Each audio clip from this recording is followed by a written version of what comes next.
예수님의 온전한 다스림과 통치가 있는 하루 되기를 주님의 이름으로 축복합니다. 아멘. 의롭다 여김 받는 것은 주인을 바꾸는 것, 주인을 바꾸는 삶이 되는 겁니다. 성령께서 온전히 우리를 다스리고 통치하심으로 하나님과의 새로운 관계가 맺어지는 것이 되죠. 그래서 삶의 주도권을 성령님께 내어드리는 것, 삶의 주도권을 예수님께 내어드리는 삶을 우리가 사는 겁니다. 지난 시간 세례로 말미암아 우리가 주와 함께 세례받음으로 한 몸이 되어서 그의 죽으심과 합하여서 한 몸이 되어 그의 죄가 죽고 살으심으로 부활하여 새 생명을 얻게 되었죠.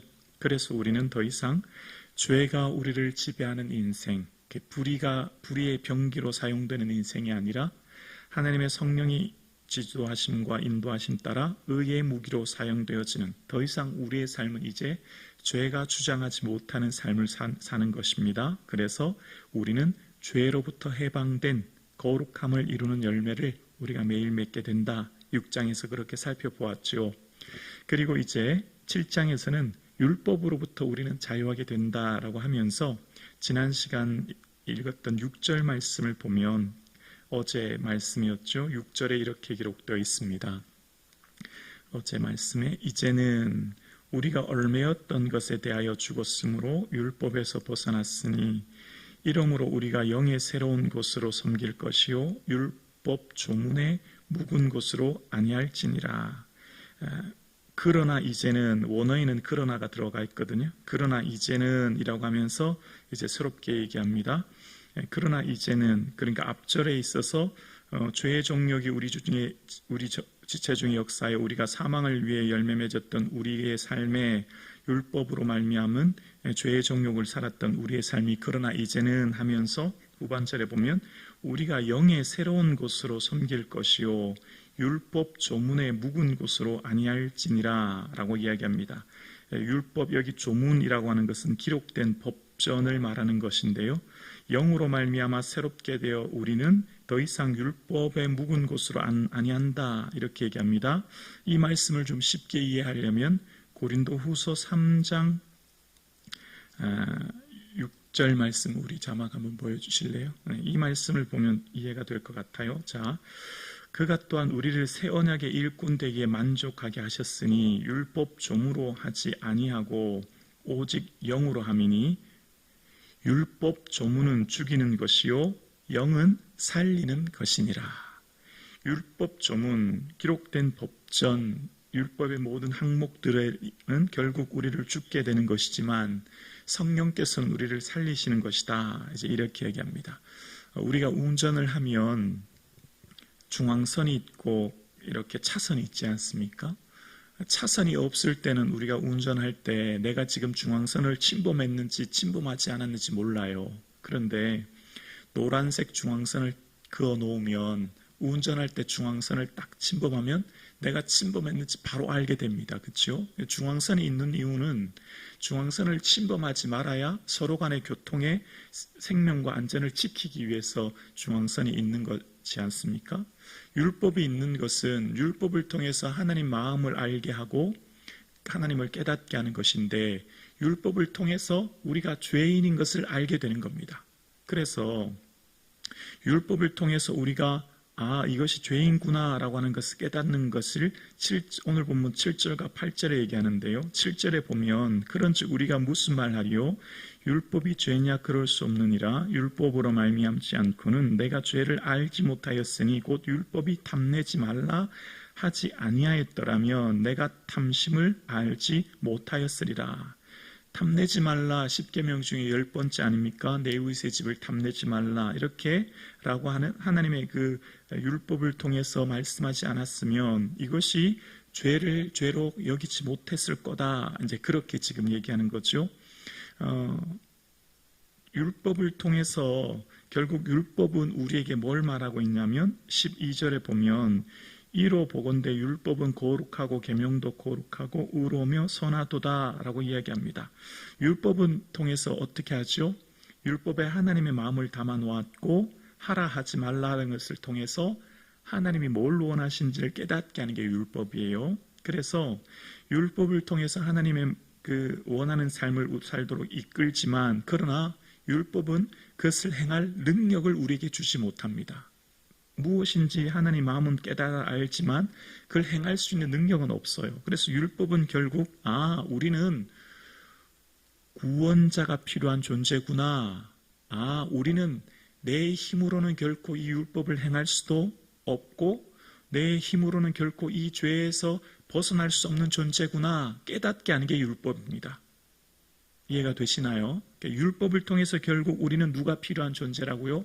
우리를 구원할 존재, 메시아가 필요하고, 율법을 통해서 결국은 우리는 결국 예수 그리스도가 필요한 존재구나 라고 하는 것을 깨닫게 하는 게 이 율법이 되는 거예요. 그래서 율법을 통해서 결국 우리의 존재가 어떠한 존재인지를 깨닫게 되는데요. 14절에 보면 14절에 우리가 율법은 신령한 줄 알거니와 나는 육신에 속하여 죄 아래 팔렸도다. 육신은 신령하지만 나는 어디 있다고요? 육신에 속했다라고 이야기합니다. 우리가 육신에 사는 존재는 어떤 존재이죠? 고린도전서 3장 3절을 보면 우리 육신에 사는 존재가 어떤 존재인지를 대해서 고린도전서 3장 3절에 이렇게 말합니다. 너희는 아직도 육신에 속한 자로다. 육신에 속한 자가 어떤 자인지 설명합니다. 너희 가운데 시기와 분쟁이 있으니 어찌 육신에 속한 사람을 따라 행함이 아니리요 라고 이야기합니다. 육신에 속한 모든 것들은 육체의 지배를 받는 우리의 삶은 시기와 분쟁, 음란과 다툼, 수많은 것들이 육신에 속한 우리의 삶의 모습들이 이런 것들이 드러난다라는 겁니다. 그래서 15절에 보면 내가 행하는 것을 내가 알지 못하노니 곧 내가 원하는 것을 행하지 아니하고 도리어 미워하는 것을 행함이라. 우리가 하나님의 말씀을 통해 그 뜻을 이루고 순종해야 된다는 것 너무너무 잘 알고 있습니다. 우리가 하나님의 말씀이 뭘 원하는지 그리고 그 뜻대로 살아야 되는지를 익히 잘 알고 있지만 우리가 그걸 행할 힘, 원하는 것은 하나님의 법을 행해야 되는 것을 알지만 우리가 실제로 그걸 행할 힘이 없다는 것을 매 순간마다 깨달으며 살고 있죠. 우리가 신앙생활하며 믿음으로 살며 우리가 예배하는 삶을 살아가는데 내가 내 스스로를 보면서 실망할 때가 너무너무 많아요. 내가 내 스스로를 보면서 왜 이런가 자책하고 통곡하며 애통하는 게 너무 많다는 겁니다. 그런데 이렇게 내가 내 삶을 하나님의 말씀대로 그 뜻대로 하나님의 올바른 방향대로 살지 못하게 하는 건 뭐냐면 17절에 보실래요? 17절에 보면 이제는 그것을 행하는 자가 내가 아니요 내 속에 거하는 죄니라 라고 이야기하고 있습니다. 지금 우리가 끊임없이 나의 삶이 하나님의 기뻐하는 그 뜻과 그 선한 모습으로 살아야 된다는 것을 알지만 내가 내 스스로에게 삶을 되돌아볼 때 끊임없이 하나님 그 선한 뜻대로 살지 못하는 것은 내 속에 있는 죄가 그렇게 한다라고 하는 것을 바울이 깨달았다는 겁니다. 그래서 이제 17절 이하에부터는 그 사울의 탄식과 고백이 나오는데요. 끊임없이 내가 하나님 마음으로 하나님의 법, 속사람과 하나님의 법을 즐거워하고 따르기를 원하지만 지체 속에 있는 다른 법이 끊임없이 나를 사로잡아서 곤고하게 한다. 그 얘기를 하면서 이 본문은 어떤 때 상황을 인용한 것이냐면 가인과 아벨 사건에서 창세기 4장 6절과 7절 내용의 내용들을 좀 이렇게 인용했는데요.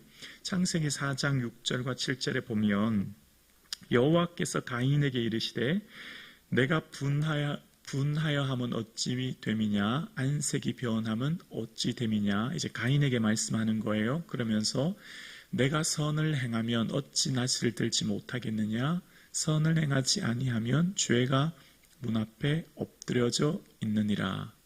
죄가 너를 원하나 너는 죄를 다스릴지니라.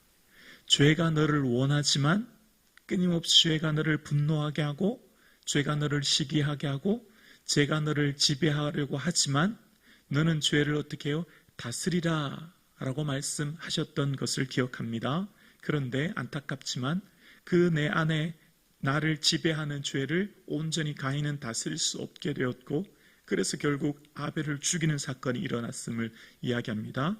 우리가 죄를 다스려야 되지만 결코 우리가 죄를 다스릴 만한 힘이 없는 겁니다.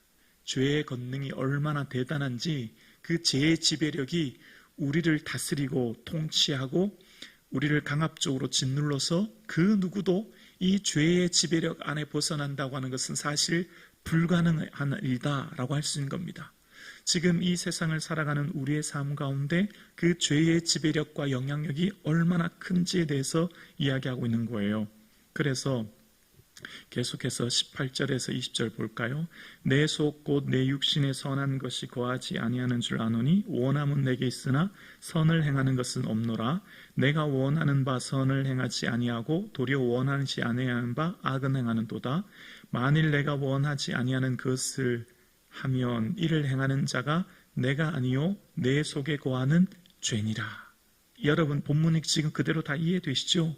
내가 정말 그토록 원하는 선을 행하고 하나님 기뻐하는 그 뜻을 행하고 주의 원하는 삶을 살려고 부지런히 애를 쓰고 노력하지만 그렇지 못한 것은 결국 죄가 우리를 짓누르고 죄가 우리를 고통스럽게 하는 그 지배 아래 있기 때문이라고 오늘 본문에 이야기하는 겁니다. 끊임없이 그걸 또 반복하는 거예요. 21절에서 25절에 또다시 반복하는 겁니다. 22절 볼까요? 22절 3절입니다. 내 속사람으로는 하나님의 법을 즐거워하되 내 지체 속에서 한 다른 법이 내 마음의 법과 싸워 내 지체 속에 있는 죄의 법으로 나를 사로잡는 것을 보는도다. 24절에 오호라 나는 곤고한 사람이로다. 이 사망의 몸에서 누가 나를 건져내랴. 자, 이 주도권 싸움이 지금 내 안에서 벌어지고 있어요. 지금 내 안에 벌어지고 있는 주도권이 두 가지가 뭐냐면 하나님의 법과 죄의 법, 속사람과 겉사람, 그 다음에 마음의 법과 다른 지체의 법 이라고 하는 것이 두 개가 계속해서 싸우고 이 투쟁을 통해서 결국은 내가 원하는 하나님의 법 또 내 속사람 그리고 그 뜻을 이루기로 부단히로 노력하지만 끊임없이 내 삶은 죄의 법으로 이 겉사람의 지배를 받은 죄에 통해서 곤고한 삶을 살게 된다. 이 고백을 지금 하고 있는 겁니다. 오늘 우리가 살아가는 모든 삶 가운데 이 죄의 지배력과 통치와 이 죄의 권능이 얼마나 강한지를 지금 사도 바울이 이야기하는 겁니다. 여러분, 지금 이런 죄의 통치와 다스림 안에 살아가는 우리의 삶이, 그래서 우리가 이것을 해결할 방법, 이것을에서 자유할 수 있는 방법은 이 땅에 우리 힘으로는 도저히 불가능하여 없다. 그런데 한 가지 방법이 있다. 바로 그 해결책이 나옵니다. 25절이에요. 25절을 밑줄 그으면서 고백할까요? 시작. 우리 주 예수 그리스도로 말미암아 하나님께 감사하리로다. 그런즉 내 자신이 마음으로는 하나님의 법을 육신으로는 죄의 법을 섬기노라. 아멘. 우리가 이것을 해결할 수 있는 유일한 방법, 바로 우리 주인 되신 예수 그리스도로 말미암아 가능하고, 그래서 그분으로 인하여 감사하여 그분에게 속하여서 우리의 삶에 참된 자유와 평안함을 얻는다라고 하면서 이제 이후로 내일부터 살펴볼 말씀은 바로 예수 그리스도로 말미암은 성령의 인도하심과 온전한 지배와 다스림 안에 우리는 이제 자유와 해방을 얻게 된다. 이제 그 말씀을 하는 겁니다. 우리 안에 두 법 안에 두 주인으로 인한 내적 갈등 가운데 있는 우리의 삶에 우리가 예수 믿는다라고 하는 것은 우리의 삶의 주인은 예수 그리스도시며 예수님이 나의 삶을 다스리십니다 라고 고백하는 것이고, 매 순간마다 그래서 끊임없이 예수 그리스도를 깊이 생각하고 예수 그리스도를 인정하고 예수 그리스도를 고백하고 예수 그리스도께서 내게 원하시는 그 모든 결정권을 내어드리고 주의 뜻대로 살기 위해 주님만 의지하는 삶, 그 삶이 결국 우리는 죄에서 자유를 얻게 되고 우리의 삶에 참된 평안과 기쁨을 누리게 된다라고 하는 것을 본문이 이야기합니다. 여러분, 우리가 이 세상을 산다고 하는 것, 육신이라고 하는 죄의 지배를 받는 연약한 우리 가운데 성령의 온전한 다스림 안에 거하는 이 하루 되기를 주님의 이름으로 축원합니다.